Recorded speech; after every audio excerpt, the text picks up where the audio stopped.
Estás escuchando? Você está ouvindo o programa A Voz da Juventude. Hashtag A Voz da Juventude. Perendu mitapenyaha mitarutucoranye. A Voz da Juventude. A Voz da Juventude. The Voices of the Youth. A Voz da Juventude. Salve, salve, galera, unilheiros, unilheiras, comunidade acadêmica, todo mundo que nos ouve. Eu sou o Daniel e está começando aí mais uma edição do nosso programa. Eu sou a Joyce. Esse programa foi pensado e elaborado, pelo projeto de extensão A Voz da Juventude, aqui da Unila. E hoje nosso tema principal vai ser a importância da participação das juventudes nos espaços políticos e a consolidação da democracia. O nome do nosso programa, na verdade, é Juventudes, Participação Social e Democracia. E por isso, pensando também nas eleições que estão por vir aí, a gente decidiu gravar esse programa. E para dar um recorte histórico, do que a gente está falando, que é a democracia, a gente tem que pensar, que agora para o ano de 2022, mais de 2 milhões de jovens tiraram seus títulos de eleitor. Então, segundo o Tribunal Superior Eleitoral, esse ano a gente vai ter 47,2% de jovens a mais que vão votar em relação às eleições de 2018.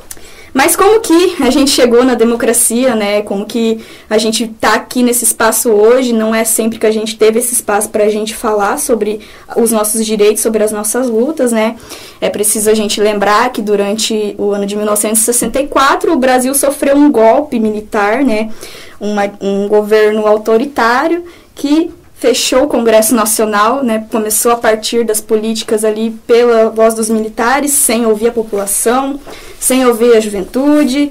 Então, a juventude está nessa luta democrática desde 64 e muito antes disso também, E a mobilização histórica das juventudes contra a ditadura militar, ela é feita a partir da ideia da consolidação do Estado Democrático de Direito. Então, as juventudes daquela época, elas se mobilizavam, em frentes democráticas, partidos políticos, movimentos estudantis. A juventude foi a linha de frente no embate da ditadura militar no ano de 64. Então, assim, naquele período, os militares, eles conduziam o país de uma forma autoritária, e esse autoritarismo contra quem se mobilizava contra a ditadura militar resultou num extermínio da juventude que se mobilizava naquela época, E esse extermínio não foi só com mortes, esses jovens eles eram presos, torturados, desaparecidos e também eles eram internados em manicômios. Então era considerado uma doença quem se rebelava contra o regime militar da época. Então, nesse processo, a gente tinha a luta dos jovens contra os militares. Os jovens, muitos pegaram em armas nesse processo também, só que sem condição de comparar a quantidade de arma que os militares tinham contra a juventude, Então, foi um processo de perda da juventude no Brasil. Esse processo perdurou por 21 anos no Brasil, então ali pelos anos de 1985 a 1988, depois de muita morte, muita luta, muita mobilização da juventude, se materializa no Brasil o Estado Democrático de Direito a partir da nossa Constituição, que é vigente até hoje, na nossa história. Eu já vou dar um pulo para a gente agora, para 2013, que é também quando a juventude do Brasil, a juventude que a gente conhece hoje, começou a se mobilizar. Começou não, Essa mobilização já acontece há muito tempo. Porém, em 2013 a internet, começou a ser democratizada no Brasil, as redes sociais começaram a pegar, Facebook, Twitter, os protestos que a juventude fazia começaram a ser expostos, Então a gente conseguiu ver que a juventude se mobilizou através da internet e foi às ruas, No caso, o primeiro protesto que a gente tem aqui é da juventude anarquista do movimento Passe Livre contra a privatização do transporte público em São Paulo. Esse foi o primeiro movimento que caiu na rede, digamos assim, que mobilizou a internet e mobilizou também parte da juventude em outras cidades. Então, a partir desse protesto do movimento Passe Livre, em junho de 2013, mais de 500 cidades brasileiras tiveram protestos políticos por cobranças políticas, de como o acesso à educação, à cultura, à saúde, transporte digno. Esse processo de 2013 aí ele segue até hoje, né? A juventude ainda luta. Tanto que em 2014, após essas manifestações, né, os movimentos sociais da juventude, os conselhos institucionais, eles já começaram a perceber que existia um pequeno racha ali na nossa democracia, um processo que estava sendo arquitetado, né, para desmobilizar a democracia no Brasil, né, tirar o que a gente já tinha de direitos. E nesse embate, após o ano de 2015, a União Nacional dos Estudantes, a União Brasileira dos Estudantes Secundaristas e o Conselho Nacional da Juventude se reuniram no final do ano, em datas diferentes, e eles tiveram congressos que pautaram esse ataque à democracia e aos direitos da juventude, né, contra a reforma do ensino médio. Durante esse tempo é bom a gente pensar que em 2015 o movimento estudantil conseguiu barrar a reforma do ensino médio até o ano de 2016. E aí a gente já chega em 2016, né, golpe de Estado aqui no Brasil, a gente começa a sofrer desmontes nas políticas de defesa da juventude, não só, né, nas políticas, mas também cortes orçamentários que destruíram conselhos. E esse golpe, ele deu continuidade num desmonte que já tem há tempo, né? Então, assim, esse golpe em si, o mais impactante para a juventude nesse tempo foi a implementação da PEC 55, que estabeleceu o teto de gastos, né? Isso congela principalmente a proteção social, né? O investimento em saúde, segurança, educação. E ainda se falava da reforma do ensino médio, que veio a acontecer.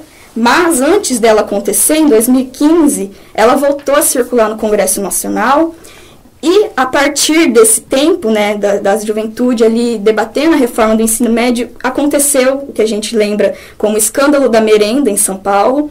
E esse escândalo da merenda, ele veio junto com a reforma do ensino médio e isso mobilizou os secundaristas a ocuparem suas escolas estaduais em São Paulo. E esse movimento, ele, a partir, né, também da internet, ele explanou para o Brasil inteiro. Muitas cidades teve as escolas ocupadas por seus estudantes e a gente conhece esse movimento como Não Fechem a Minha Escola. Aconteceu em 2016 e aí, 3 anos falando da reforma do ensino médio, finalmente em 2017 se aprova no Congresso a reforma do ensino médio. Já chegando em 2018, a gente tem a derrota do campo progressista nas urnas, também é uma derrota para a juventude. A gente está aí há 4 anos colhendo essa derrota, o que ela causou para a gente, né? Em 2019 a gente tem o desmonte do Conselho Nacional da Juventude, um desmonte no processo democrático de articulação dos conselhos que pautaram essas políticas para a juventude. E também esse desmonte aconteceu com outros conselhos, como o Conselho da LGBTQI+, Conselho da Juventude Negra. Mais de 100 conselhos foram extinguidos.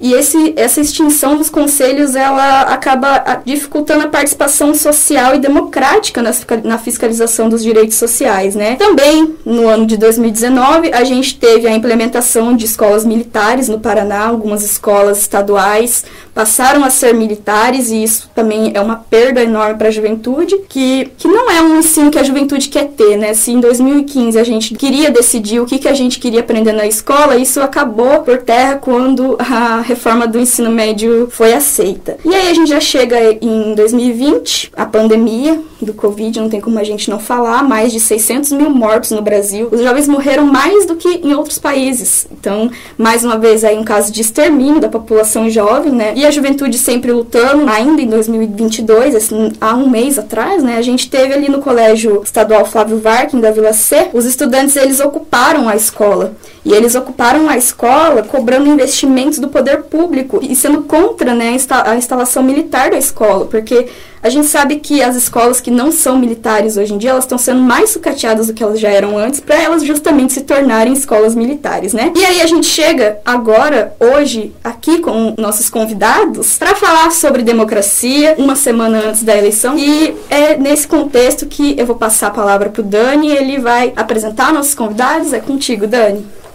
Caraca, Joyce, quanta coisa aconteceu, né? Muita coisa. Mas pensando no debate sobre as várias formas de exercer a participação social, né, e convidar A gente convidou uma juventude brava que luta diariamente para a consolidação da democracia e diferentes espaços democráticos na cidade de Foz do Iguaçu, né, que são eles, estudante universitário de administração pública e políticas públicas e representante da Comissão Eleitoral do Diretório Estudantil Latino-Americano para a Universidade Federal da Integração Latino-Americana, a Ana Dória. Temos aqui presente também a Suciana Rocha, que é estudante secundarista e representante do movimento estudantil do Instituto Federal do Paraná, o nosso IFPR. Estamos aqui também com Efraim Ticuna, de etnia Ticuna, originário da aldeia de Filadélfia, Amazonas, estudante de cinema e audiovisual, também pela Universidade da Integração Latino-Americana. Está presente aqui também no nosso programa a Yasmin Achen, formada em Direito pela Universidade Estadual do Oeste do Paraná, a nossa Unioeste, mulher mais jovem eleita vereadora para trabalhar na Câmara Municipal de Foz do Iguaçu, né? É muito importante essa representação na política institucional, né? Porque a gente tanto fala da participação, né? Para incorporar em nossa discussão, né? Acalorar o debate também. Não posso esquecer também do nosso Anderson, que está aqui, o Anderson Asqui, estudante de enfermagem, com ênfase em saúde pública, também pela Universidade do Paraná, Unioeste, e do Movimento de Juventude do MST. Galera, eu vou pedir para vocês se apresentarem aí brevemente, com as palavras de vocês. Por favor, dizer a idade de vocês, como é que vocês chegaram até aqui. Show, vou começar então. Meu nome é Yasmin Achen, eu sou vereadora aqui em Foz do Iguaçu, meu primeiro mandato, eu tenho 26 anos, eu fui eleita nas últimas eleições municipais, né, que aconteceram em 2020, eu tinha 24 anos, e na história do nosso município nunca uma mulher tinha, né, chegado lá com tão pouca idade, né, então a gente costuma falar que sim, sou a mulher vereadora mais jovem eleita na história, e desde então a gente tem aí sofrido uma dupla jornada, né, do fato de ser mulher. Mulheres na política são subrepresentadas e a juventude também. Então, uma dupla ocupação de um espaço aí que a gente precisa que seja ocupado por mais pessoas. Então, é uma batalha, mas que eu sou muito feliz por estar lutando ela. E sou formada, assim, na Unioeste, sou filha de professora da Unioeste, então defendo a universidade pública, gratuita e de qualidade, com unhas e dentes. E estou muito feliz por estar aqui. Muito obrigada. A gente que agradece. Então, me chamo Anderson, sou jovem camponês, né, vindo do Rio Grande do Sul, estou aqui no Paraná, estudando na Unioeste. Minha trajetória até chegar aqui, né, é muita luta, né, desde pequeno participo aí do MST, né, junto com meu pai e minha mãe, lá no início, lá na ocupação da Fazenda None, e aí hoje, né, estamos assentados faz 28 anos que a gente está morando num assentamento na região norte do estado do Rio Grande do Sul. Muito legal. Olá, sou Efraim Ticuna, sou indígena do Amazonas. Eu fico muito feliz de estar aqui falando sobre a política indígena também, que vai ser muito importante vocês saberem como funciona. E nós sempre lutamos pela nossa demarcação das nossas terras. Até hoje não está demarcado. Então seria muito importante eu estar falando sobre isso também aqui, porque os jovens que estão nas aldeias, eles estão lutando desde a antiguidade, né? Porque desde agora ninguém está querendo nos apoiar, então nós precisamos desse apoio. Então, como jovem indígena, como um jovem que tem voz, que vai lutar, que vai avançar. Muito obrigado. Mas agradeço a sua participação. Olá, eu sou Ana Dória. Eu tô aqui para representar o Dela, né, que a gente lutou tanto para construir. Em 2019, aprovamos em assembleia o estatuto.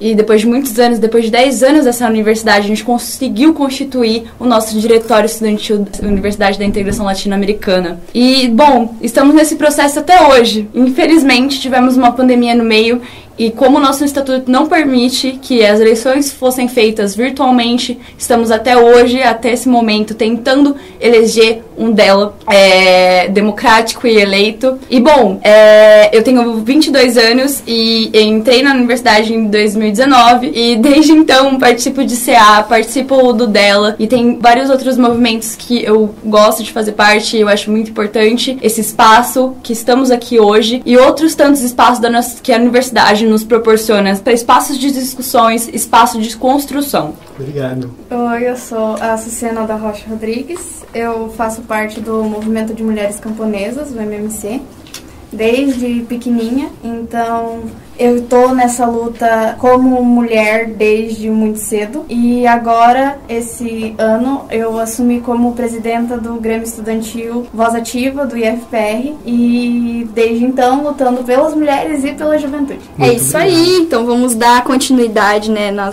nossa roda de conversa, e a gente sabe que existe muita diferença entre a juventude camponesa, a juventude urbana, né, os povos originários também.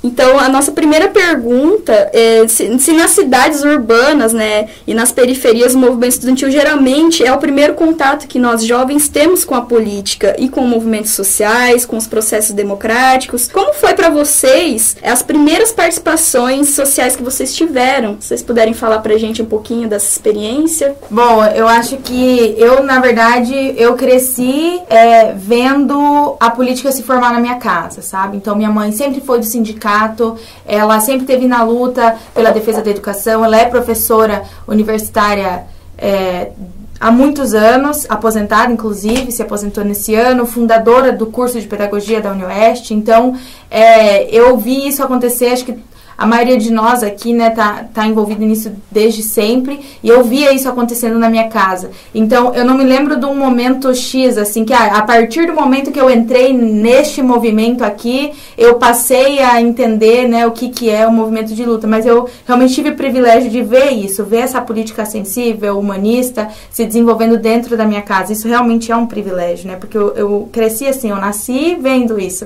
Então, pra mim, sempre esse foi o certo, sempre esse foi o meu lado da história, né? Então eu não tenho assim um movimento social ou algo que foi pontual, mas desde sempre eu tenho várias fotos na UniOeste junto com ela em greve, movimento social, a gente fazendo passeata, né, manifestação. Então essas coisas sempre foram muito marcantes para mim. Eu acho que essa é uma forma muito importante da gente se consolidar, porque não é só o movimento organizado que a gente pode lutar, né, nele. A gente pode lutar em movimentos não organizados também, né? Sim. Então, como eu falava pra vocês, né, eu nasci dentro do movimento, né, do MST. Então, desde muito pequeno, né, tendo esse contato com as trincheiras de luta, assim, né. Então, desde pequenininho, participando aí dos espaços de ciranda, né, que a gente constrói dentro do movimento, onde meus pais iam para as mobilizações e me levavam e deixavam eu lá com as pedagogas, né, que tem espaço de pedagoga. Então, desde muito pequeno, assim, eu me lembro de estar em Brasília, participando de marcha, né, umas marchas nacional que o movimento faz. Então, desde pequeno, né, nessas trincheiras, assim. Mas o que me marca muito, assim, né, que deu o boom, assim, né, foi dentro do assentamento, né, que dentro do assentamento a gente tem uma dinâmica que a juventude consegue construir uns coletivos, né, e aí, dentro desse coletivo, dentro do assentamento, né, a gente começou a discutir política, né, a gente começou a discutir como é que a gente se organizava dentro do assentamento, né, enquanto jovem, né, porque é muito duro, né, tá no campo e a gente não tem acesso a muita coisa, né, no campo. E aí a gente tinha que dar o máximo, né, para procurar e ir atrás de coisas, assim, né. Mas então o que me marca muito, assim, é quando eu começo a ter esse contato com o coletivo de juventude que o MST, né, tem até hoje. Uma troca de ideia com outros jovens do mesmo espaço, né.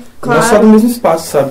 Os jovens dos outros assentamentos, né? Lá do Rio Grande do Sul. Então a gente se encontrava. Primeiro o acampamento que rolou, que é um acampamento estadual da Juventude Sem Terra, foi em Santa Cruz do Sul. Foi muito da hora, assim, uns espaços muito bacanas, né? Que a gente pode trocar várias experiências, né? Com jovens dos estados. E aí tem os espaços que são nacional, né? Que a gente consegue trocar vários diálogos, assim. Massa! Bom, eu nasci com a política já, na nossa comunidade. Porque sempre o meu pai foi cacique, então já conheci, né, o movimento indígena também, participei de vários movimentos indígenas para que a gente conhecesse a política dos brancos, que a gente sempre fala, porque a gente não conhecia, a gente só conheceu a nossa política na comunidade. Para podermos conhecer a política, o branco, nós tínhamos que eleger nossos vereadores, né? Que precisamos ter voz também na Câmara dos Vereadores,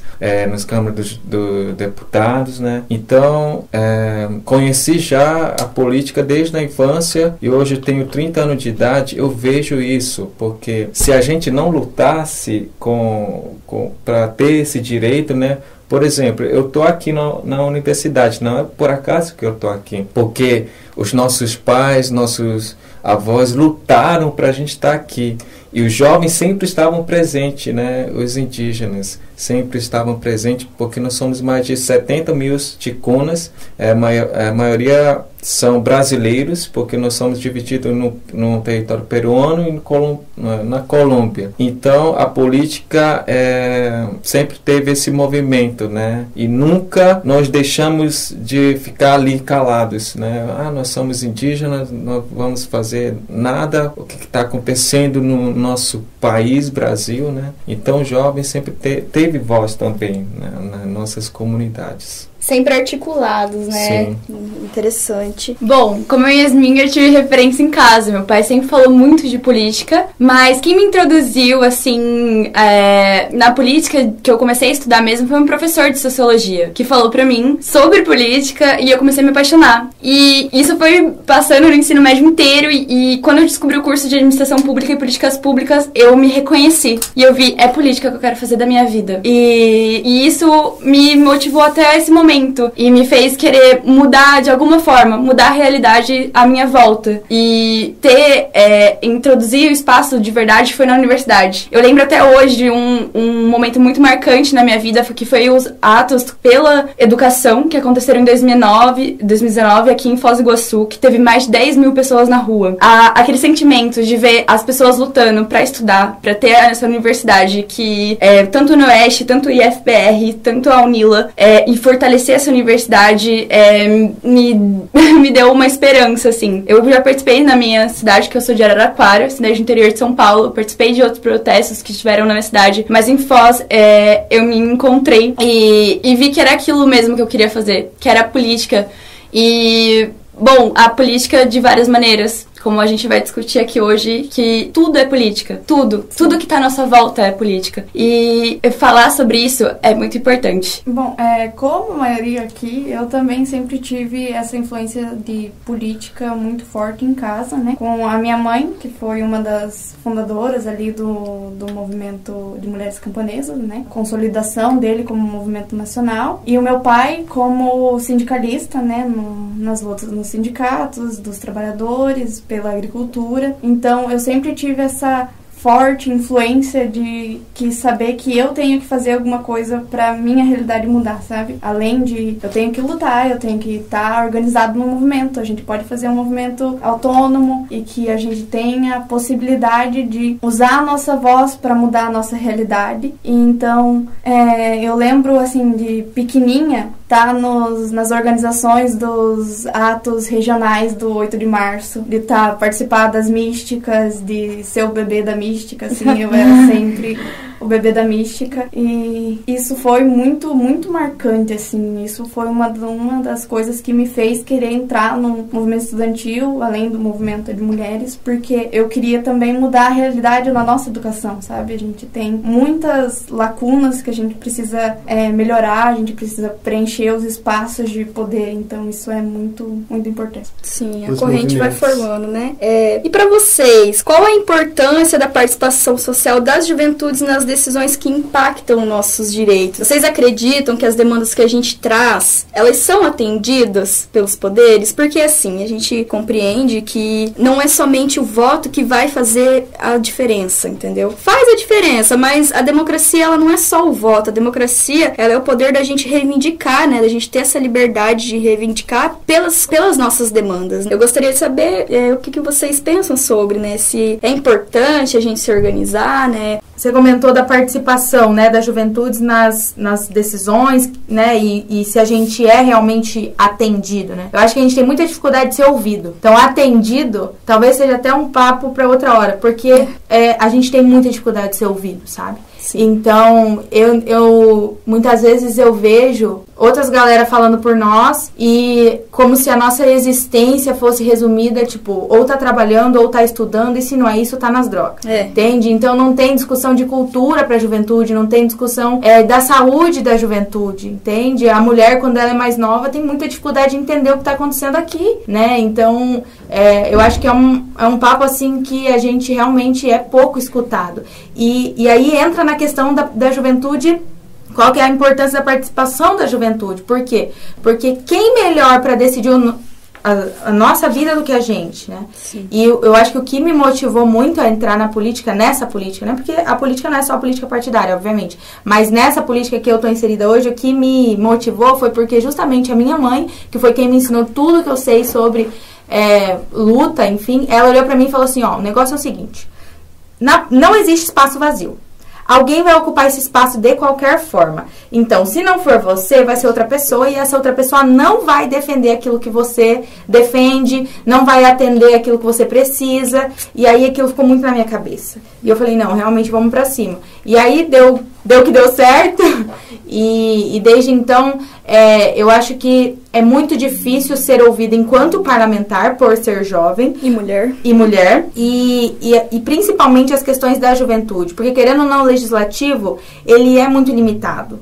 Né? Então, a gente precisa de um outro lado para fazer a execução da política pública, né? E, assim, não estou aqui para criticar governo A, governo B, não é isso. É realmente uma reflexão da nossa voz, sabe? Então, quando a gente fala de transporte coletivo, da tarifa para os estudantes, a gente é estudante 24 horas por dia, então não faz sentido ser só um pedaço de um horário, a meia tarifa ou a tarifa zero. Então, são várias discussões que a gente tem e que a gente já teve e que a gente fala e sente que não sai do lugar. Né? O próprio Conselho da Juventude em Foz do Iguaçu, né? Ele não é mobilizado, quando a lei do Conselho da Juventude é mexida, não é falado com a juventude. Então, assim, até que ponto a gente é ouvido, então? Sim. Né? Então, ser atendido, eu acho que talvez a gente tenha que conversar em outro momento. A sua fala me lembrou, eu estive presente em 2015 nesses congressos que eu citei no começo, e para mim, como delegada dos congressos, era basicamente isso que você falou, várias pessoas falando e os jovens, cadê? Os jovens tinham seu espaço de fala, mas não era ali o que eles traziam que era eleito para ser feito, né? Sim. Então, esse processo... E essa parada do caminho das drogas me irrita muito. É como se a gente... a gente tem...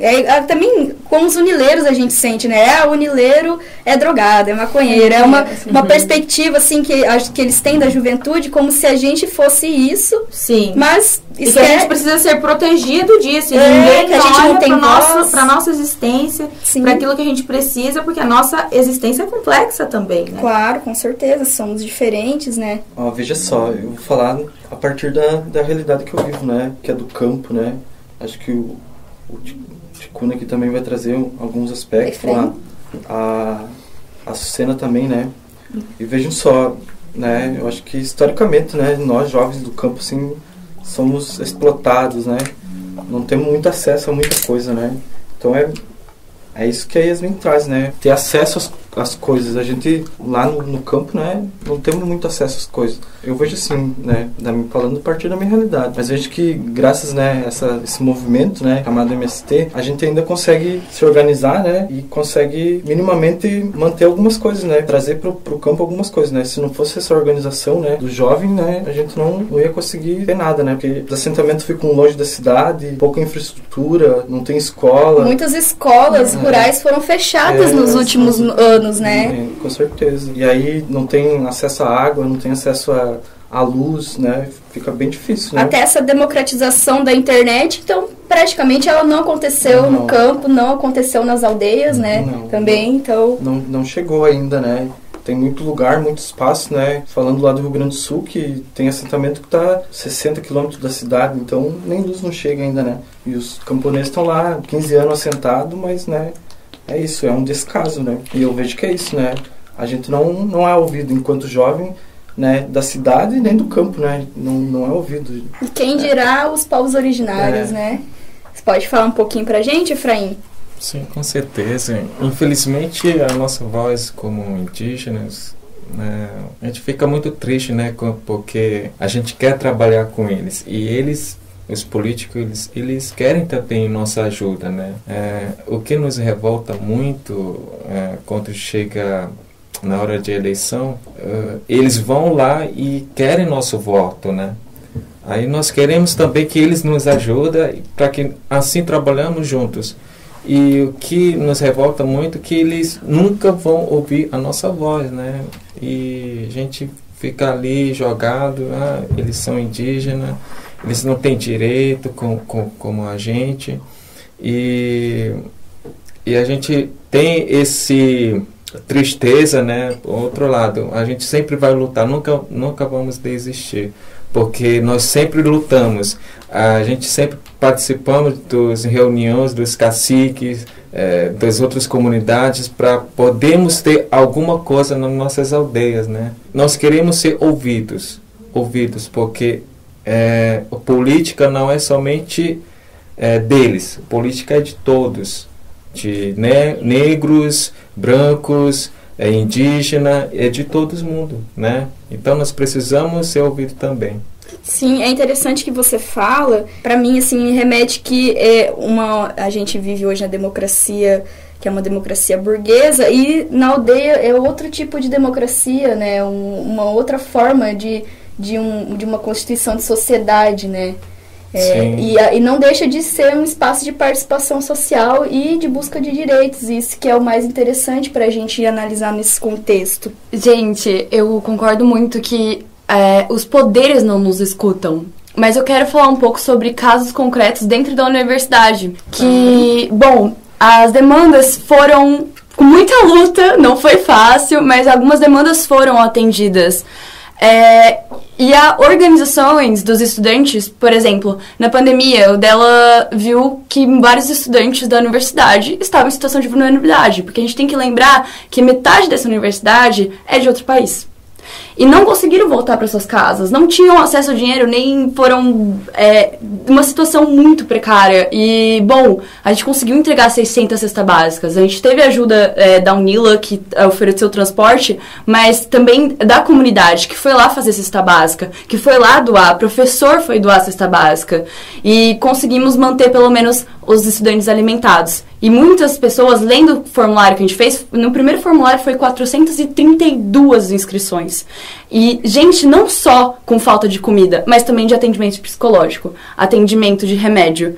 E, bom, a Unila tenta, com uma forma muito precária ainda, que a gente tem que muito lutar para isso, tem a PRAE que auxilia com psicólogos e bolsas, mas R$600 não é suficiente. E como que a gente conseguiu reverter isso? Que foi um pequeno passo, mas com o orçamento participativo que a gente teve dentro da universidade, essa possibilidade da reitoria nos ouvir, a gente com uma planilha interativa e junto com o DALE, que também é o diretório do alojamento da nossa instituição, a gente viu ali, fez 1001 planilhas para tentar ver o que a gente conseguiria fazer com esse orçamento escasso que a gente tem. Porque é muito escasso, mas mesmo assim a gente conseguiu nesse ano, agora em agosto, aumentar R$50 do auxílio moradia, R$50 do auxílio alimentação e R$50 do auxílio de creche. Que, bom, é um pequeno, mas é um passo, sabe? Pelo menos aumentou. Depois de anos sem aumentar, a gente conseguiu aumentar.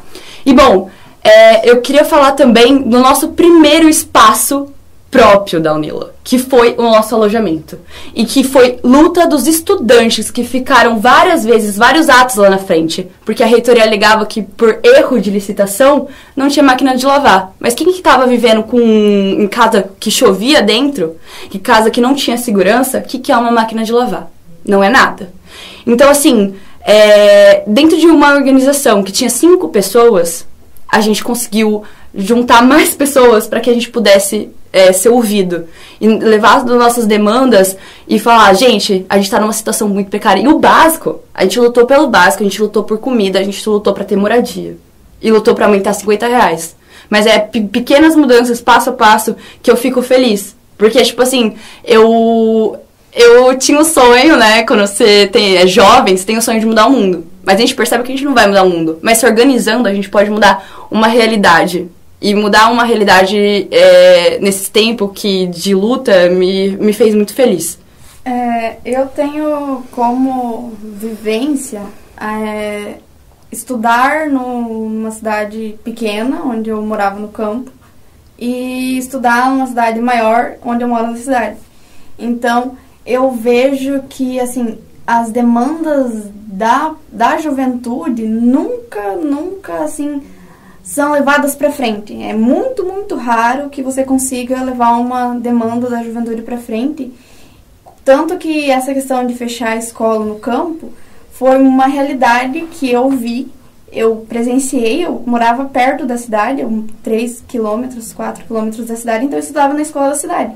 Mas onde eu morava, tinha uma escola do campo, tinha uma escola municipal, que tinha creche, e tinha uma escola estadual. E a escola municipal foi fechada,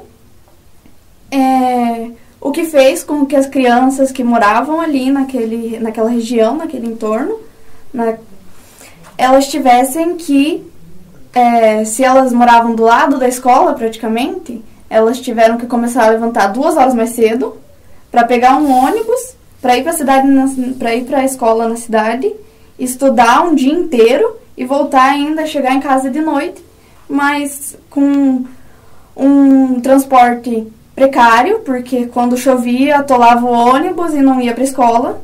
E daí, com que cabeça essa pessoa que acordou 5 da manhã e chegou em casa às 7, vai estudar depois disso, vai tentar entender um pouco da realidade, vai pensar em se organizar, sabe? A pessoa tá exausta e quer dormir só. Sim. E aí, assim, você vê isso na cidade, totalmente diferente, só que com lutas muito parecidas. A gente ainda precisa de pensar em que aqui a gente tem muitos estudantes que têm que escolher entre alimentação e chegar na escola. Você tem que escolher entre comer alguma coisa e pagar o valor da passagem. Então, quando o estudante escolhe ir para a escola, com que educação ele vai conseguir, o que ele vai conseguir entender daquele momento, daquele espaço que ele está, se ele está com fome, porque você não consegue estudar com fome. Que nem você falou, né, toda a questão da precarização ali durante a pandemia foi muito complicado, porque muitos estudantes passaram fome. O IF recebe do governo federal 50 centavos por aluno para alimentação. O que é isso para uma alimentação de um aluno? A gente não tem RU, a gente não tem um espaço decente de refeitório, assim, tem algumas mesas, mas é uma luta que a gente tem que levar pra frente, mas aí vem a barra, assim, tipo, não tem dinheiro. E aí, como você estuda com fome, sabe? Não tem como. Essas demandas dos estudantes, da juventude, elas podem até ser ouvidas, mas elas não são atendidas como devem ser e como precisam ser. Sim. Essa questão que você falou é essencial para a cidade de Foz do Iguaçu. E para a universidade também. A gente precisa do restaurante universitário, a gente precisa de um restaurante popular. No Jardim Universitário, que onde fica um campus da nossa cidade, não tem nenhum restaurante perto. Como que o estudante vai vir para a universidade e não ter nem um restaurante perto para se alimentar? Então, é uma demanda que faz anos que tem que ser ouvida, e eu espero que daqui a uns anos a gente abra o restaurante universitário da universidade. Mas é isso, só com luta a gente consegue realizar essas demandas. Isso, e aí quando a gente pensa nas políticas para a juventude, né, aqui, graças a vocês, a gente está falando bastante da juventude do campo, da juventude originária, mas como que se impacta essa participação na consolidação da democracia? Como que vocês acham que isso impacta para a gente manter é até uma palavra forte, mas para a gente conseguir ali se organizar num processo democrático, né? Porque também, como um jovem vai lutar pela democracia com fome, né? Cestas básicas são coisas assistencialistas que são ali para agora, né? Ela vai acabar, né? Se a gente para pensar, a cesta básica acaba e aí o jovem continua com fome, não tem um restaurante universitário. E como que ele vai se organizar com fome, né? Como que vocês acham que essa participação social, por mais que esteja com fome, como que ela se consolida na democracia? Eu acho que é uma pergunta bem complexa, porque quando a gente fala de democracia, a gente tem que pensar na nossa democracia, que é uma democracia representativa. E muitas vezes eu até chego a pensar que a Constituição de 88, se ela fosse posta no Congresso Nacional para aprovar hoje, ela não passava nunca. Né? Não passava nunca. Porque tem dispositivos na nossa Constituição que são maravilhosos e que garantem a participação, que são, assim, são incríveis. Mas aí a gente tem alguns problemas estruturais que, né, não é que não permitem, mas que pouco incentivam essa participação. A gente pensa em plebiscito, pensa em iniciativa popular. Quem que hoje discute sobre isso ou que mobiliza, né? A juventude, por exemplo, teria força suficiente para mover 5 iniciativas populares no Brasil, se a gente, né? Mas a gente pouco vê isso acontecendo, porque é pouco estimulado, incentivado, tratado, né? Ou até levado a sério, arrisco dizer. Então, eu acho que a nossa democracia ela é muito bem escrita, né? Mas a prática é muito diferente. Então, quando a gente pensa na nossa democracia representativa, a gente tem que pensar nos nossos representantes. E até vai muito de encontro com tudo que a gente começou dizendo, né? Com eleição, a contextualização que a Joyce fez lá em 2018, fez 2022, falou 2016... Falou de 2016 também, né? Sim. De 2017 também. Então, assim, quando a gente pensa nessa representação, a gente tem que pensar que política pública é algo que tem que ser continuado, né? A política pública para a juventude, para os povos originários, para os povos do campo, para a pessoa idosa, para a pessoa com deficiência, para a comunidade LGBT, é uma política continuada. Não é um problema pontual que a gente resolve aqui. Então, acho que muito dos nossos problemas começam pensando nos nossos representantes. Né? Acho que pra galera que tá escutando a gente, isso é primordial. Há pouco tempo aí da eleição, não sei quando que o programa vai pro ar, mas antes da eleição. Vai antes da eleição, então a galera fica esperta aí, né? Porque muitas vezes, eu vejo muito a gente que faz parte da política, a gente que é da juventude e tá inserido na política, a gente tem essa consciência, mas eu conheço muita gente da juventude que, desiludido, né, com essa quantidade de problemas que a gente tá aqui faz tempo conversando, o que eu vou me envolver, sabe? Já tá... Não vai mudar nada. Não vai mudar nada. E aí a pessoa acaba cometendo alguns erros que vão, né, prejudicar a própria realidade. Então, acho que essa é uma parada bem importante pra dizer. E outra também é que, depois que a galera comentou, assim, até voltar em mim, né, uma coisa fica bem clara, eu acho, nos problemas de todo mundo. A política, com os representantes que nós temos hoje, porque os representantes são, na sua maioria, homens, brancos, classe média, alta, de olhos azuis, a gente vê que hoje a prioridade da política é a proteção da propriedade privada. Então, a gente entra no mérito de que é o povo do campo que detém a propriedade privada? Não é. São os povos originários? Não são. É a juventude? Não é. Então, acho que, sabe, é uma discussão bem profunda, assim, nesse sentido, né? Então, volto pra questão do alerta aí pro representante que vai escolher. Quando a gente fala em democracia, não tem como a gente não falar de consciência de classe, que o que parte com a fala de vocês, que eu entendo, e também o que aconteceu comigo, que bastou a gente ter essa consciência pra gente perceber que é preciso lutar, né? E, infelizmente, no processo que a gente está, na economia capitalista que a gente vive, é imposto para a gente não ter esse pensamento, não pensar no que poderia melhorar, não pensar no poder que a gente tem, se tira do jovem, a ideia do jovem revolucionário, a gente sabe que a revolução é uma coisa difícil para fazer, mas a luta organizada é uma coisa que a gente está fazendo aqui agora, falando para outros jovens ouvirem, a internet está aí para isso, e é interessante a gente pensar, eu já vou até puxar para a última pergunta, que além, a gente não está aqui fazendo uma campanha eleitoral, a gente não está aqui falando só do voto, porque a gente compreende que a democracia vai além disso, né?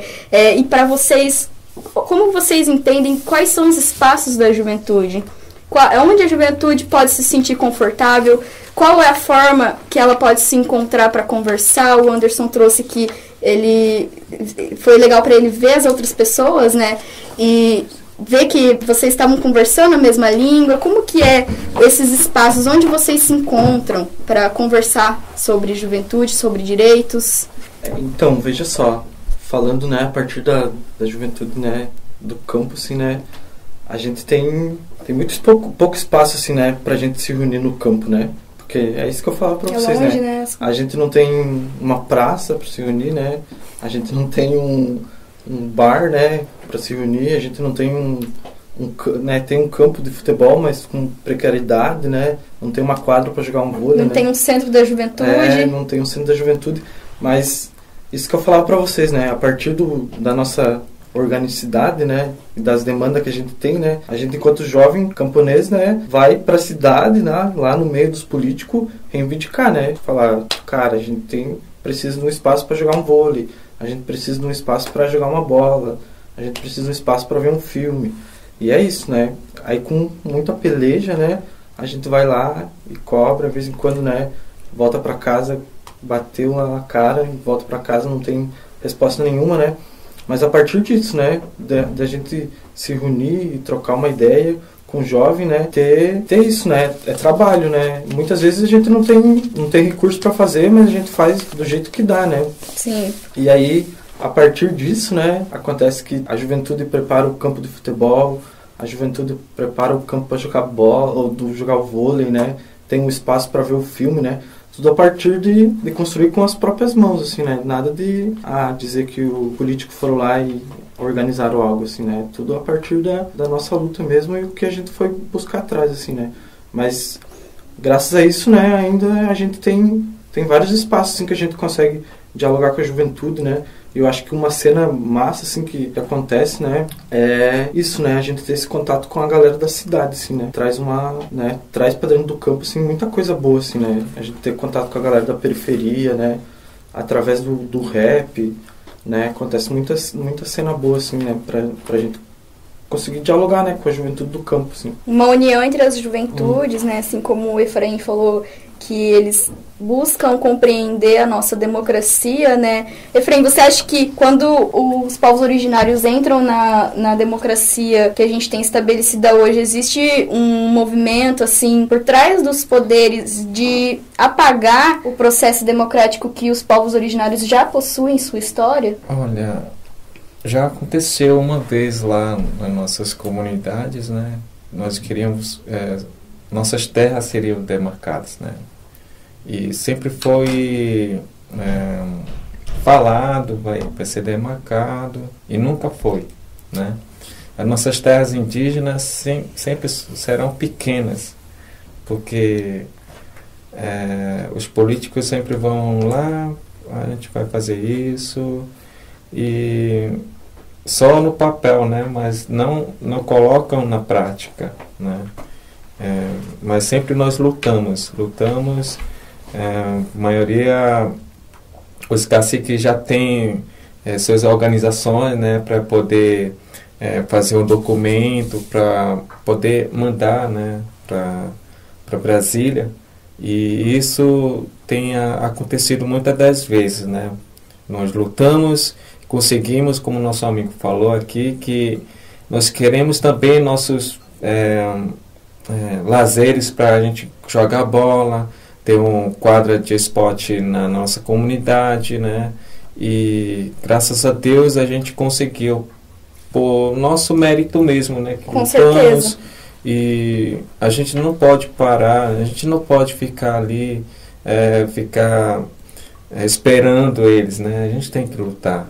Se a gente não lutar, nunca vamos conseguir o que a gente quer. Então, isso já aconteceu com a gente. Uhum. E como que é os espaços dos jovens nas aldeias? Existe um lugar? Existe alguma atividade? Eu sei que isso vai depender, né, da aldeia e do processo social ali, mas na sua aldeia, como que funciona? Como que a juventude se organiza? Bom, nós se organizamos, né? Principalmente a gente faz reunião com nossos caciques. Eles que vão decidir, né? A gente nunca vai ser autoritário também. Eles sempre vão ser nosso líder maior. E eles também nos respeitam por nosso conhecimento também como jovens. E nossas atividades, né, são sempre... A gente vai caçar, a gente vai pescar, mas nós queremos também o lazer, que é futebol, claro, né? Com certeza. Futebol.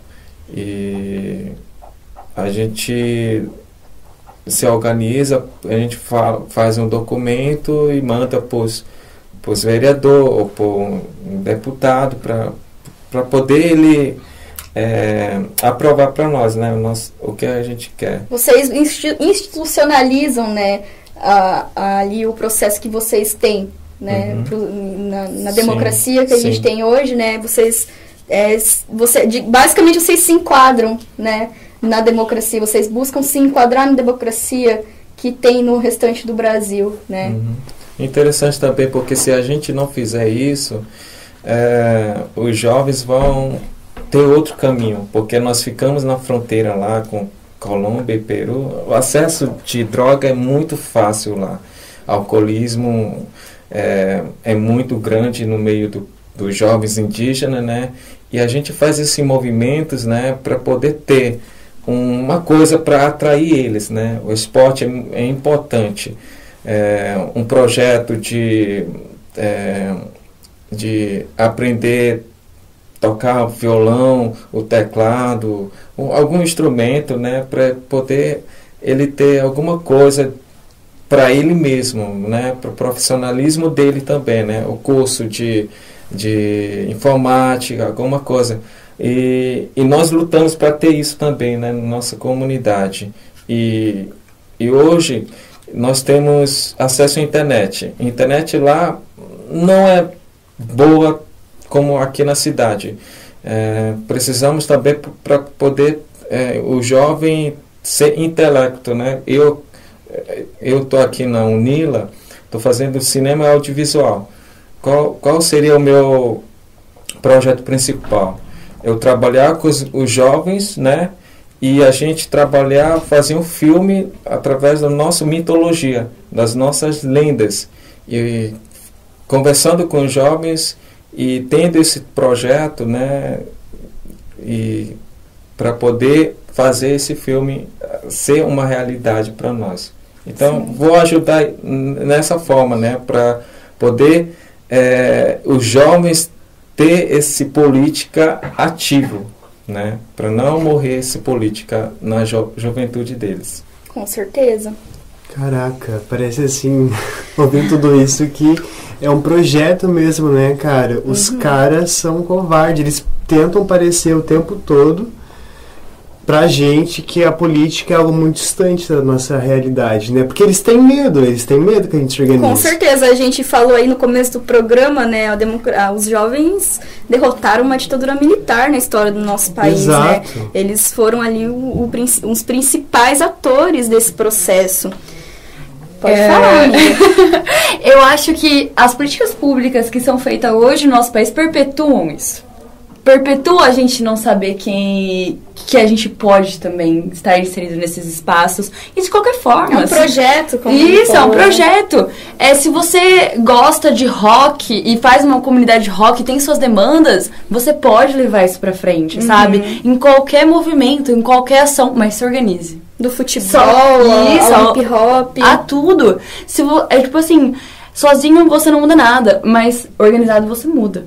E fazendo várias ações. E no movimento sem terra, indígena, se eles se organizam, a gente é muito mais forte. E pensar também que a gente não tem o básico. Então, por mais que a gente tenha diferenças, e porque somos diversos, o Brasil é enorme, e por mais que a gente tenha diferença, a gente tem um objetivo. E a gente não tem nada a perder. E a gente não tem nada a perder. Não tem nem o básico, a gente não tem nada a perder. Isso.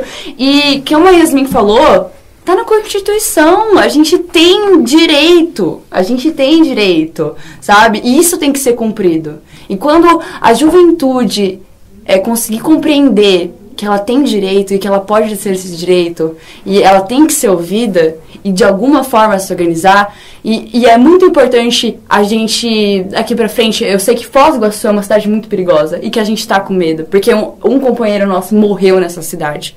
Então, quando isso, espero que um dia passe, a gente possa se reunir na rua e reivindicar esses direitos que são constitucionais.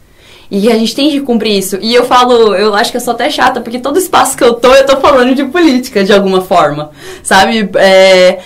Incentivando as pessoas. Eu cheguei na sala agora que começou o semestre de calouros, e aí eu já virei e falei, e aí, vocês conhecem o movimento estudantil da Unila? Vocês sabem como é realizado? Participem. E vão, porque assim, a juventude, às vezes, né, não tá nem interessada em votar. Sim. Então, O voto é o mínimo que a gente pode fazer para mudar. Tem muitas coisas além, mas o voto também é muito importante. Então, é isso. Votem em todas as instituições, votem para a reitoria, votem pro dela, votem tudo que puder votar e participar. Vá numa reunião ouvir, vá numa reunião falar, porque a gente tem direito à voz. Eu acho que quando a gente fala, quando a gente percebe que é um projeto político, dizer que a gente não faz política, dizer que a gente não somos seres apagando políticos. A nossa história, né? Até o nosso movimento atual, né? Sim. Porque eu vi esses dias num podcast que o cara falou: a juventude não se mobiliza, as classes não estão se mobilizando. Meu filho, você não está enxergando? Porque olha o que a gente trouxe no começo do programa, a história da juventude mobilizada. E não é uma coisa que parou ali quando derrotou a ditadura militar. Não é uma coisa que parou quando a gente estava num governo progressista. Se institucionalizou. Isso é fato. Nossas lutas ficaram institucionalizadas, a gente ficou à mercê da democracia em si. Mas a gente não é só aquilo, né? E como que você vê os espaços, assim, no IFPR? Como que funciona? Você pode falar pra gente um pouco? Vocês fazem outras coisas além do Grêmio? Porque tem escola que tem o Grêmio, mas também tem outros coletivos, né? A Unila é um exemplo também. Sim. No IF, enquanto instituição, a gente tem como o centro dos estudantes organizados o Grêmio, né? Mas enquanto outros espaços de diálogo, a gente tem, tipo, o Clube LGBTQIA+, onde a gente traz as pautas da comunidade LGBT do campus. Então, são espaços onde a gente fala de política. Porque toda vez, quando você vai lá conversar com sua vizinha e você diz assim, você viu, eu fiquei 2 horas na fila do posto pra conseguir um remédio, é política. Sim. Você não pode dizer que você não gosta de política. Você pode dizer que você não gosta de política, mas você não pode dizer que você não faz parte daquilo, que você não tem aquilo presente na sua vida o tempo inteiro em qualquer decisão que você toma. Desde onde você vai comprar a gasolina. Porque a gasolina tem influência política no preço. Se você quer levantar um candidato, alguma coisa assim, você baixa o candidato, né? Ele vai lá e baixa o preço da gasolina. Porque daí todo mundo vai dizer, nossa, ele tá ótimo. Ele fez alguma coisa, né? É sempre algo ali pra hora, né? Nada nunca vai ser, né, nesse processo que a gente vive, se não mudar, né, a gente não vai conseguir mesmo ser ouvido. E esse projeto que o Daniel falou, ele vem muito da ditadura militar, né? Os nossos jovens revolucionários, eles morreram na ditadura militar. E o que restou pra gente agora? Restou pra gente agora o finalzinho da luta deles, a história que eles deixaram e um sistema totalmente modificado, porque a gente saiu da ditadura militar, mas os governantes que estão lá são praticamente gente que também estava na ditadura militar, né?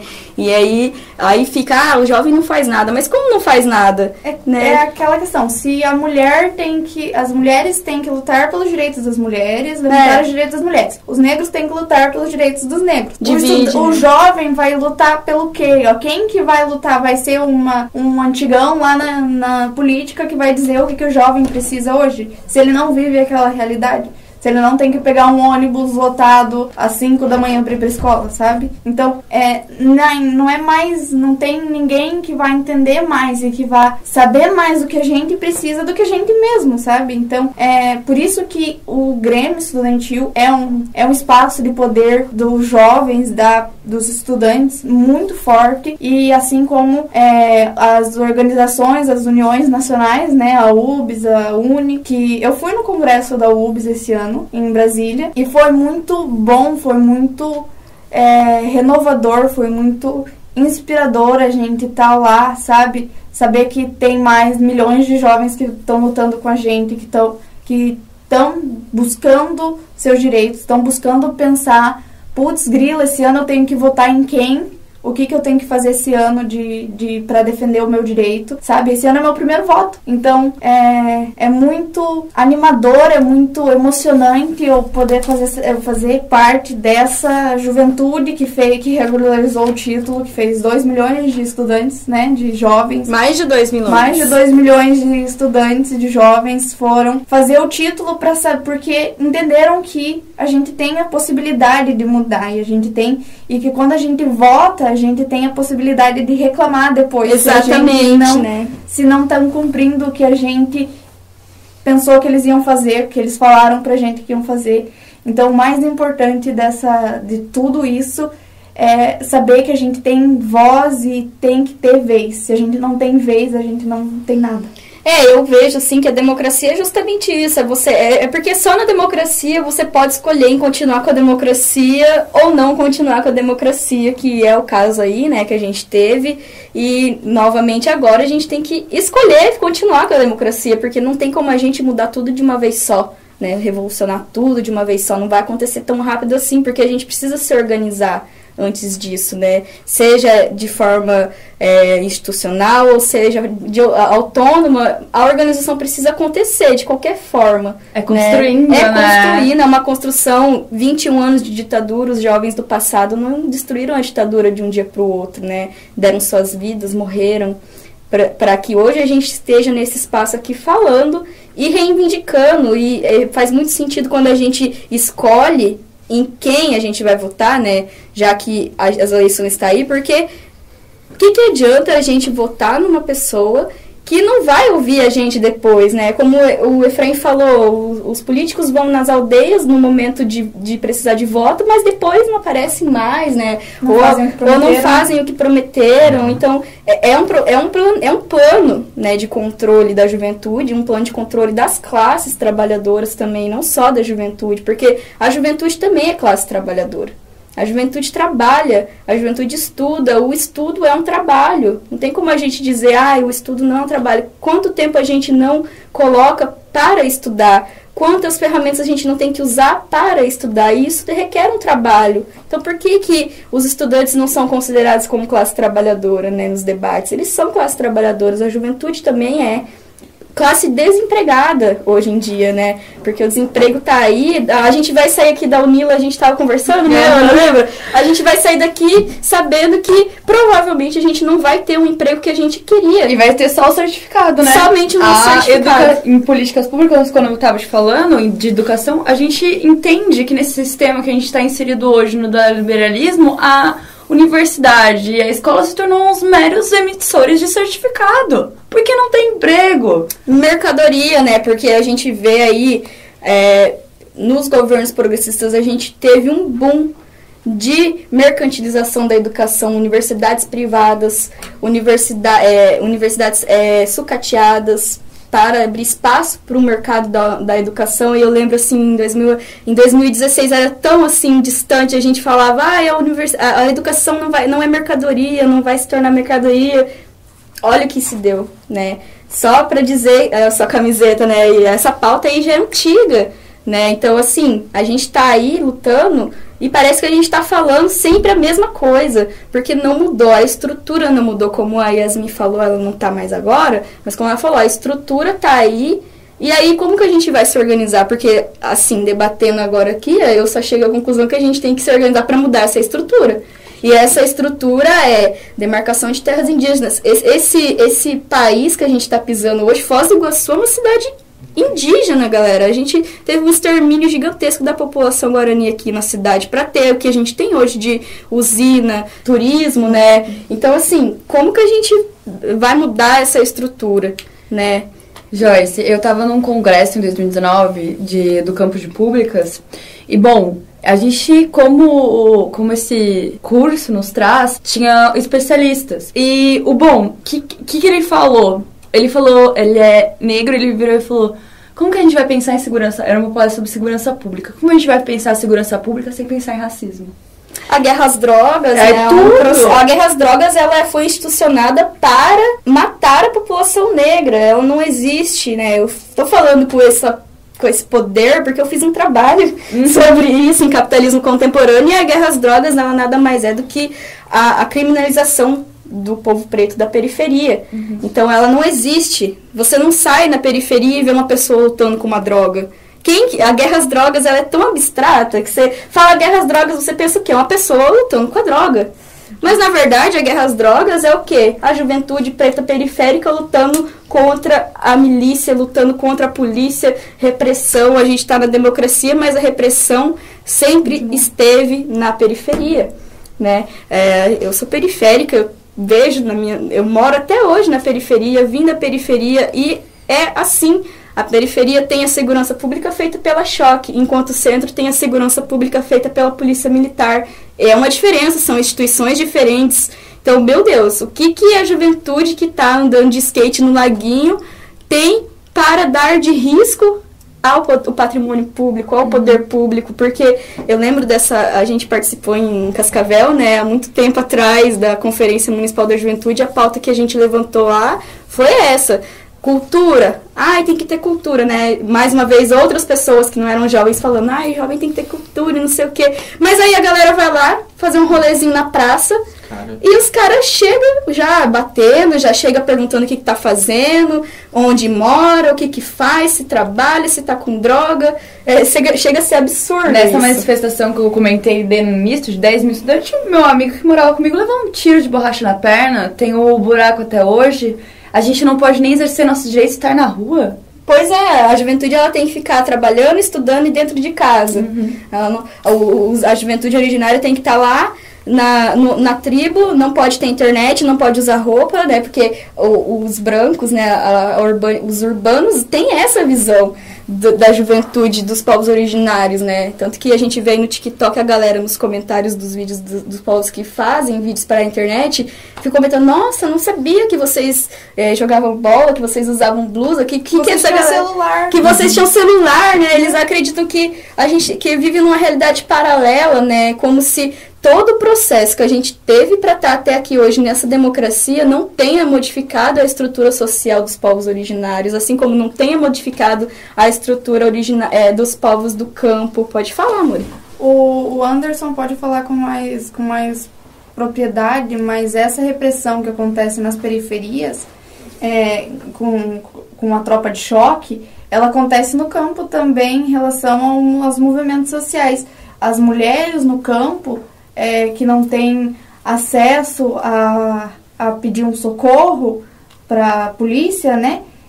E quando, fazem alguma coisa, estão na rua lá pedindo, assim, delegacia da mulher, né? Estamos lá protestando por isso, aí chega a delegacia com um homem, um delegado, e um delegado, chega os policiais, todos homens, para repreender as mulheres e prender as mulheres e tanto, teve ações concretas das mulheres que foram muito criminalizadas porque eram mulheres depredando as coisas quando a gente estava só pedindo o nosso direito. Acontece claramente, né? Acho que aqui no Paraná teve um caso que foi muito marcante, né? Que foi do Lindolfo, que era um jovem, né, homossexual, que estava, né, era professor, até era para ser meu colega, né? Ele ia vir estudar enfermagem, mas, né, dado aí o fato que aconteceu, né, não pôde vir.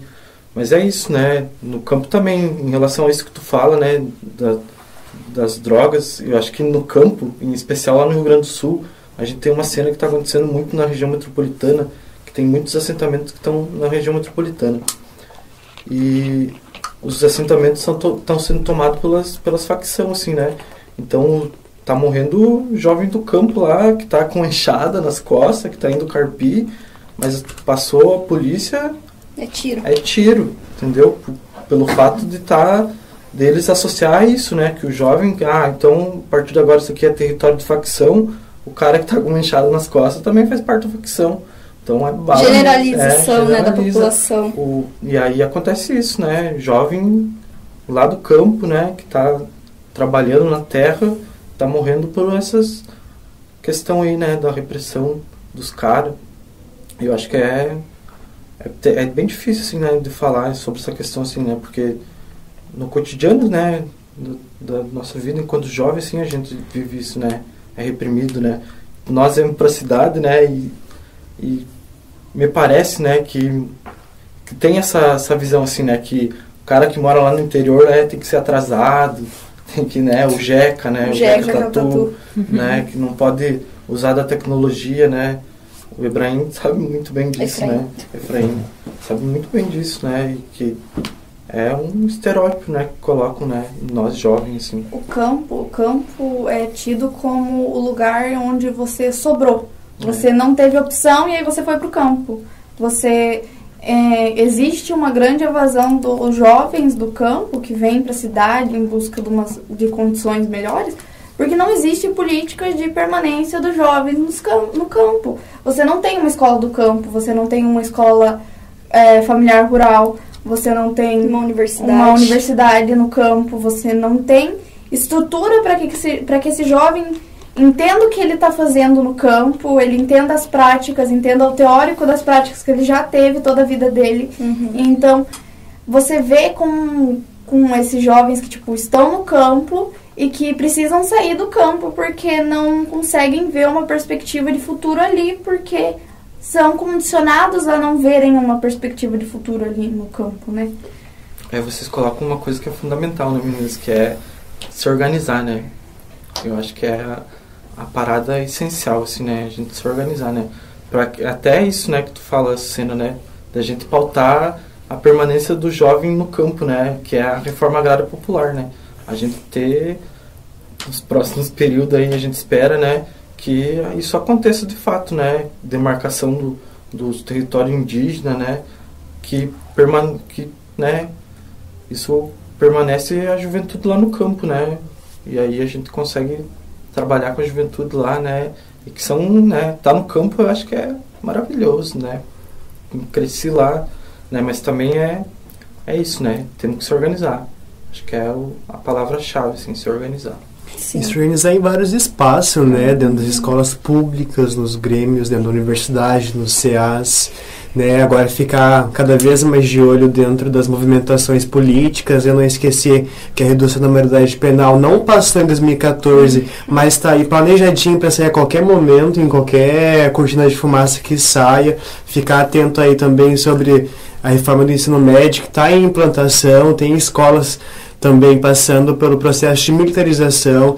Então a gente tem várias outras travadas aí, né, que precisa ter continuidade, então a gente precisa se mobilizar. E esquecer também de falar em permanência estudantil, porque a UNILA, em 2019, tem a notícia que a gente é a segunda universidade com mais evasão.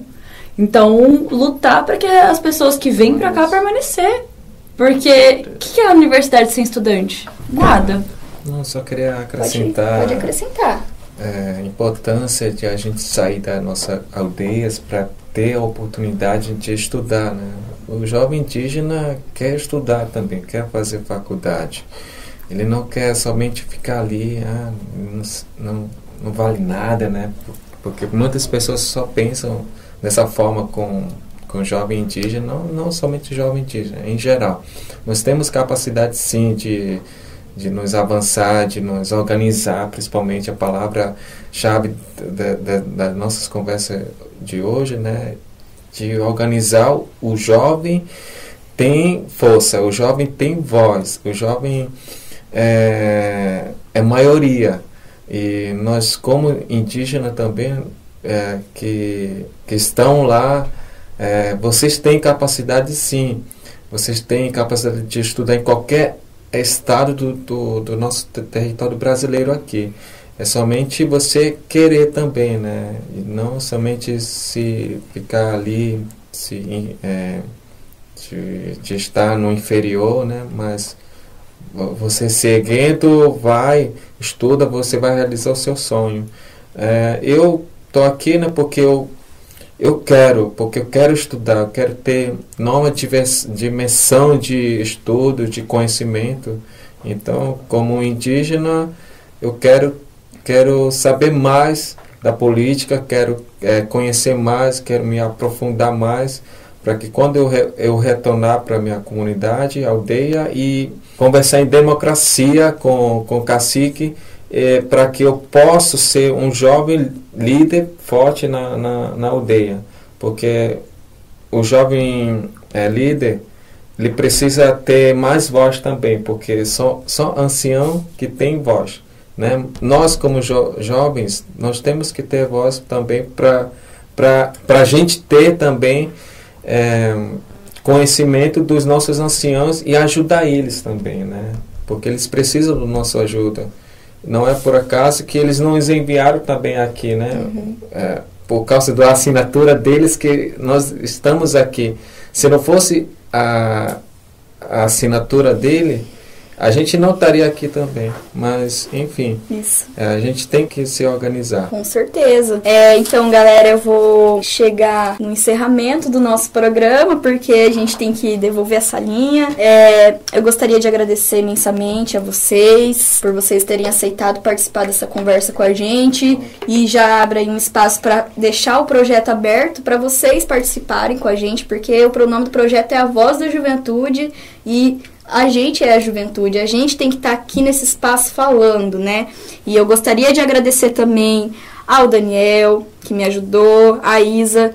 Agradecer a vocês, ouvintes, que ouviram a gente até agora, né? E também ao CDH, que cede esse espaço na rádio deles pra gente poder estar falando, né? E a gente vai finalizar o nosso programa agora com uma música que o Anderson indicou pra gente, vocês vão ouvir depois que eu terminar de falar. E é isso. Muito obrigada. Vocês podem dar tchau, fiquem à vontade. O microfone está aberto para vocês. Tchau, tchau, unileiros e unileiras. Não esqueça que no dia 3 de novembro vai ter eleição do Diretório Estudantil Latino-Americano. Então, vão votar. Vai estar em todos os campos urna. Então, deixe o seu papel na urna, que é muito importante para esse processo da Unila.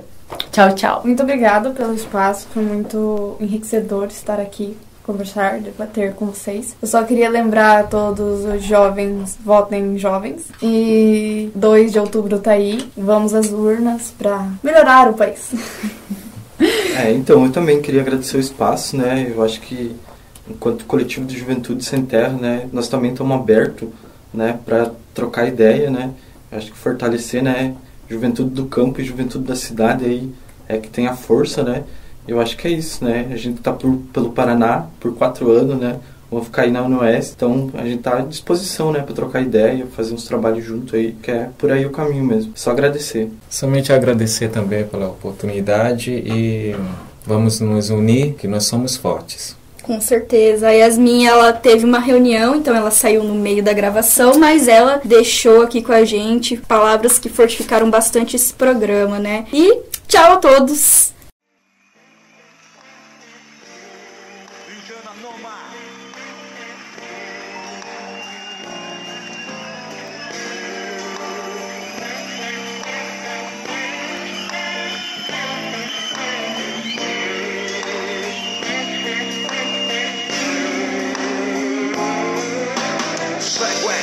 Que o protesto acabou, que a voz se calou, que o pilar desabou. Os alicerces foram sequer abalados. Mais de 30 passados estão mais reforçados. Veja só, instalaram minas na intenção de reduzir o mito a ruínas. Entre achados e perdidos, escritos livros, glórias.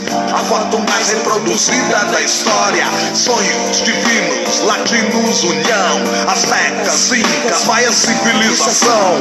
Criatividade, berço da humanidade. Creia, leia. É verdade, um conteúdo louco, de tudo um pouco. Ódio, amor, um desembarque no sufoco. A África tem por ele grande respeito. O Rio Congo recebeu em seu leito, então grite bem alto pra você ouvir. Sonhos ninguém pode destruir, e sim transformá-los, nunca apagá-los, realizá-los. Isso faz sorrir. A voz se eterniza aos 39. Quem mata não te calas, te promove em. Cê quer o quê? Cê quer o quê? GOG canta J. Soy loco de América, loco de amores. Soy loco de América, loco de amores. Visual extravagante, nunca imaginaram que ele encarnaria o que muitos buscavam. Uma América Latina pros latinos, que não se curvasse diante dos cretinos. A camiseta estampa um olhar no horizonte, como se ao longe avistasse a ponte que nos levaria a esta outra vida. Por avistá-la sangrou na Bolívia. Esconderam seu corpo, mas não seus ideais jamais. uma forma diferente de encontrar a paz. Corra atrás, acredite, seja duro, se é confronto não evite. Então, grite bem alto pra você ouvir. Sonhos ninguém pode destruir, e sim transformá-los, nunca apagá-los, realizá-los. Isso faz sorrir. Viagens de motocicleta, Pablo Neruda, a leitura predileta. Um ministro com um jeito antes nunca visto, e as diferenças não se resumiram a isso. Deixou mulher, filhas, foi ensinar a viver. Difícil de escrever e entender o porquê. Cê quer o quê? Cês quer o quê? G.O.G. Cantante. Soy loco por ti, América, loco por ti de amores. Soy loco por ti, América, loco por ti de amores. Em 62 esteve aqui aquele que teria lutado ao lado de Zumbi, um gigante, admirador de Gandhi, de Mandela, de Madre Teresa e Dante. A pobreza do espírito humano quer o poder. Estás escuchando. Você está ouvindo o programa A Voz da Juventude. Hashtag A Voz da Juventude. Hindu, Mitapenyaha, Mitarasukuaranye. A Voz da Juventude. A Voz da Juventude. The Voices of the Youth. A Voz da La Voz Juventude. de la Juventud.